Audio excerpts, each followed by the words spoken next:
الحمد لله الذي بنعمته تتم الصالحات لله ما أخذ وله ما أعطى وكل شيء عنده بأجل مسمى. ہمارے محترم اور محبوب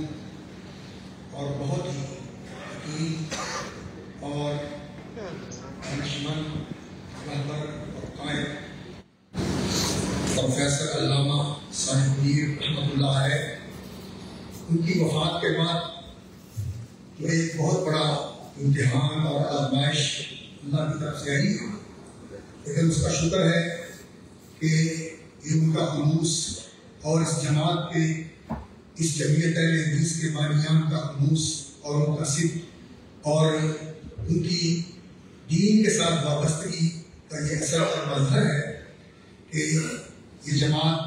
کا شیرازہ الحمدللہ متحد ہے اور مضبوط استقامت کے ساتھ اس راستے پہ کھڑا ہے اور اس مشن کو بنائے ہوئے ہے جس مشن کے لیے اور جو راستہ اس جماعت کے لیے اس کی تاسیس کے موقع پر طے کیا گیا تھا. ابھی میں پڑھ رہا تھا سید داؤد غزنوی رحمۃ اللہ علیہ کا جو ایک ان کے بارے میں کتاب چھاپی ہے ہمارے حفیظوں نے، اس میں جمعیت اہل حدیث کے مقاصد انہوں نے لکھے ہوئے تھے. اور اسی طرح میں پڑھ رہا تھا نگارشات کے اندر 4 نمبر جلد کے اندر اور 6 نمبر جلد کے اندر مولانا اسماعیل صوفی رحمۃ اللہ علیہ نے جو جماعت کے اور جماعت کے نظام کے بارے میں اور جماعت کے کام کو اور جامعہ صفیہ کے کام کو آگے بڑھانے کے لیے جو انہوں نے لکھا تھا، سچی بات ہے میں اس کو دیکھ کر اور اب جو صورتحال ہے اس کو دیکھ کر یہ محسوس کر رہا تھا اور اللہ کا شکر ادا کر رہا تھا. ان بزرگوں نے جو بنیاد رکھی تھی ان کے جانے کے بعد ان کے جو جانشین تھے اور بالخصوص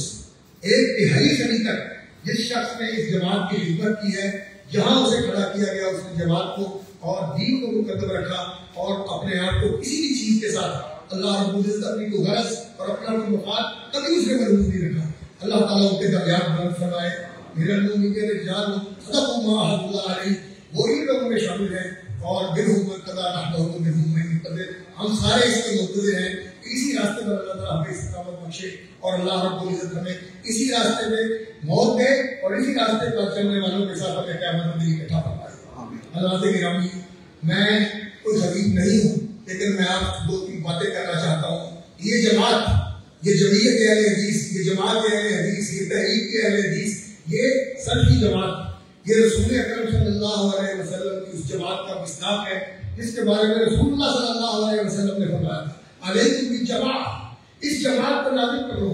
تو رسول اکرم صلی اللہ علیہ وسلم نے ایک اور موقع پر فرمایا تھا کہ میری امت کے بہت سارے گروہ ہیں وہ صحیح راستے پر نہیں ہوں گے، وہ بھٹک جائیں گے اس سے، اور ایک جماعت جو ہے وہ اس راستے کے اوپر قائم رہے گی. تو لوگوں نے پوچھا ایک جماعت یا رسول اللہ،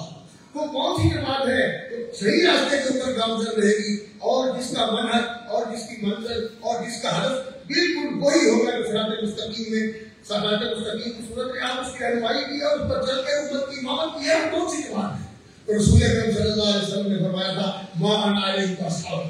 صحیح حدیث ہے، میں جس پر ہوں اور جس پر میرے صحابہ ہیں. تو یہ جماعت، یہ صحابہ کی جماعت اور صحابہ کے ساتھ مل کر اور ان کے نقش قدم پہ چل کر رسول اکرم صلی اللہ علیہ وسلم کی قیادت اور رہنمائی میں آگے بڑھنے والی جماعت، اور اس جماعت کے شیرازے کو اسی طرح متحد رکھنا اور اس جماعت کی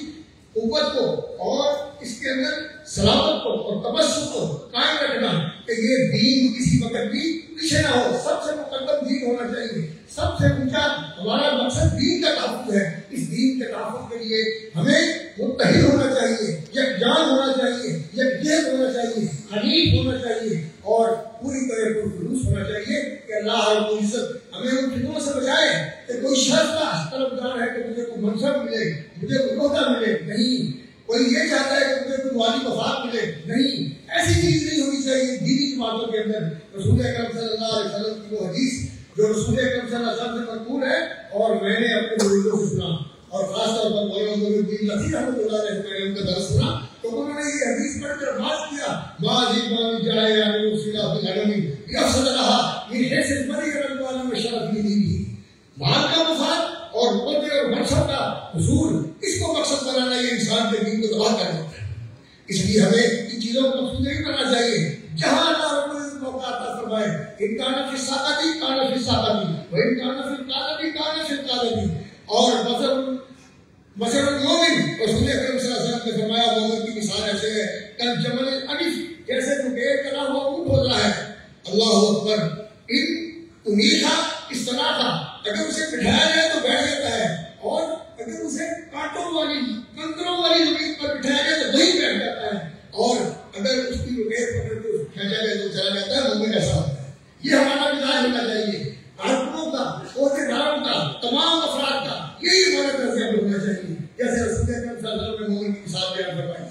اور اللہ رب العزت نے فرمایا، اللہ اکبر، کہ بلائے ازام میں مختلفین الا من رحم ربک، لوگوں میں اختلافات رہتے ہیں لیکن جن پر اللہ کی رحمت ہوتی ہے وہ اس اختلاف سے بچتے ہوئے اپنے آپ کو متحد اور متفق رکھتے ہیں۔ اور پھر یہ ایسے لوگ نہیں رہا، اور پھر ایسے لوگ جن کے کارنامے ہیں، جنہوں نے اس چیز کو کہاں سے اٹھایا اور کہاں پہنچا دیا۔ مجھے یاد ہے وہ وقت جب یہ جگہ لی گئی تھی اور اس جگہ کے بارے میں کچھ ایسی چیزیں بھی سامنے آئی تھی جو ناخوشگوار تھی، لیکن اللہ رب العزت جزائے خیر دے جو چلے گئے ان کے بارے میں ہمیں ہمیشہ کلمہ خیر دینا چاہیے کہ ان کی نیتیں صاف تھی، انہوں نے اختلاف بھی کیا تو اخلاص کے ساتھ کیا تھا۔ اللہ تعالیٰ ان کے درجے بلند فرمائے۔ لیکن یہ کہاں ایک چھوٹی سی جگہ ہوتی تھی، اور آج ماشاء اللہ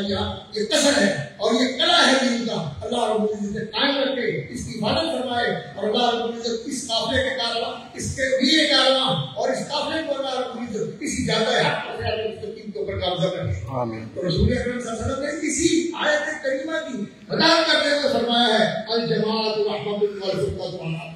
علیکم بالجماعۃ وإیاکم والفرقہ، اکٹھے رہو، متحد رہو، اس میں اللہ کی رحمت ہے۔ اور اگر اختلاف کرو گے تو نعوذ باللہ یہ عذاب ہے، یہ اس عذاب سے اپنے آپ کو بچانا ہے، اور اس کے لیے یہ نہیں کہ اللہ بچائے، ہم نے اپنے آپ کو بچانا ہے۔ اور وہ کیا ہے؟ لا تنازعوا فتفشلوا، آپس میں تنازع، کشیاں کھینچنا، کسی کے خلاف کھڑے ہونا، اور کسی کو پیچھے کرنا اور کسی کو نیچے کرنا، یہ چیزیں چھوڑ کر جہاں اللہ موقع نے دین کی خدمت کرنے کا اس کو اعزاز سمجھنا، اور ہر جگہ کے اوپر ایک اسی طرح ہونا، جیسے عمر بن عاص نے کہا تھا، خالد بن ولید نے کہا تھا، میں تو اسلام کا پیر ہوں، جہاں جہاں چلانا چاہتے ہو چلا دو، ہم دین کی خدمت کے لیے ضروری نہیں کہ ہم کمانڈری چیف بنے یا ہم تاج بنے، جہاں بھی دین کے لیے کھڑے گئے۔ کبھی ایسا ہوتا ہے کہ جو زمین کے اندر دفن ہوئی بنیاد کی اینٹ ہے وہ اس سے بہتر ہوتی ہے جو بنیاد کے اوپر ٹس لگا ہوتا ہے سونے کا۔ اس بنیاد کی اینٹ کے اوپر یہ عمارت کھڑی ہے تو اس ٹس کے اوپر عمارت نہیں کھڑی۔ اللہ کو برکت اور عزت نصیب فرمائے، اور اللہ تعالیٰ اس جماعت کے تمام وہ حضرات جنہوں نے خلوص کے ساتھ اس کا ساتھ دیا تھا، ایک لمبی لسٹ ہے، اور میں یہاں عرض کروں گا جو جماعت کے کارکن ہیں انہیں یہ کتابیں پڑھنی چاہیے، ان کو جاننا چاہیے کہ اس جماعت کے مقاصد کیا ہے، اس کا مقام اور مرتبہ کیا ہے، اس کا ہدف کیا ہے۔ اللہ رب العزت اس کی توفیق عطا فرمائے۔ اور آخر میں یہ عرض کروں گا کہ ہمیں دینی شعور کے ساتھ، اور اس کے ساتھ یہ بھی ہے کہ جو دین والے ہیں وہ دوسروں کو بھی اپنے ساتھ لے کے چلیں، دونوں سے سلسلہ چلتا ہے، اہل مال، اہل شرف اور اہل حکمت اور اہل دین، اہل علم۔ نبی صلی اللہ علیہ وسلم نے فرمایا نا علیکم بالجماعۃ، عبداللہ بن مبارک سے پوچھا گیا میری جماعت، جماعت کون ہے؟ ابو بکر صدیق رضی اللہ تعالیٰ نے فرمایا تھا کہ ابو بکر الجماعت۔ کون کہتے ہیں؟ عبداللہ بن مبارک۔ ابو بکر جماعت ہے، انہوں نے کہا ابو بکر کو نہیں ہے، آج کس کو دیکھیں؟ انہوں نے کہا وہ ہم کا تصدیق ہی ہوا جماعت۔ ایک بہت بڑے امام مالک رحمۃ اللہ علیہ کے ہم مانا محمد بن محمود شاہ کا نام تھا، ان کا نام لیا، کہا کہ وہ جماعت تھے، تو پھر انہوں نے کہا کہ وہ بھی نہیں ہے، تو پھر انہوں نے کہا کہ جماعت جو ہے یہ امت کی علماء ہے، امت کی علماء ہی جماعت ہے، ان کا احترام کرنا چاہیے، ان سے رہنمائی لینی چاہیے۔ اور جو دوسرے اصحاب خیر ہیں، مال والے ہیں، فکر والے ہیں، دانش مند ہیں، باخبر لوگ ہیں، معاشرے کی سمجھتے ہیں، موجودہ حالات کو سمجھتے ہیں، ان کا تجربہ، ان کا مشاہدہ اور ان کی جو معلومات ہے ان سے رہنمائی دے کر ہمیں سب کو چلنا چاہیے۔ اور جماعت کے اندر جب مشورے کی بات ہوتی ہے تو انسان مشورہ دے، المستشار کو تمام وہ امیر ہوتا ہے، جو بہتر سمجھتا ہے وہ مشورہ دے، اور اگر قبول کر دیا جائے اللہ سے، اللہ کا شکر ادا کرے کہ میری رائے کے اوپر عمل ہو گیا، اور اگر نہ کیا جائے تو اس کے اندر ملال نہیں ہونا چاہیے، اس کو دکھی نہیں ہونا چاہیے۔ ہو سکتا ہے کہ میرے مشورے کے اندر کوئی شر ہوگا، اللہ رب العزت نے اس کی وجہ سے اس کو موقع نہیں دیا، اور دوسرا جو ہے اللہ تعالیٰ اس کا دھیان و مدد کر دے، اور پھر اس کے بعد ہم اکٹھا ہو جائیں گے۔ یہ چیزیں سمجھنے کی ہیں اور ان پر عمل کرنا ہے. اللہ رب العزت سے دعا ہے کہ حضور اکرم صلی اللہ علیہ وسلم ہمارے امام ہیں اور صحابہ کرام ہمارے پیشرو ہیں اور انہیں کی طرح ہم نے اس دین کے ساتھ وابستہ رہنا ہے. اور ایک بہت بڑے مفکر کی بات میں نکل کر کے بات ختم کرتا ہوں. وہ اس وقت اس دور میں بہت بڑے مفکر ملے ہیں. انہوں نے کہا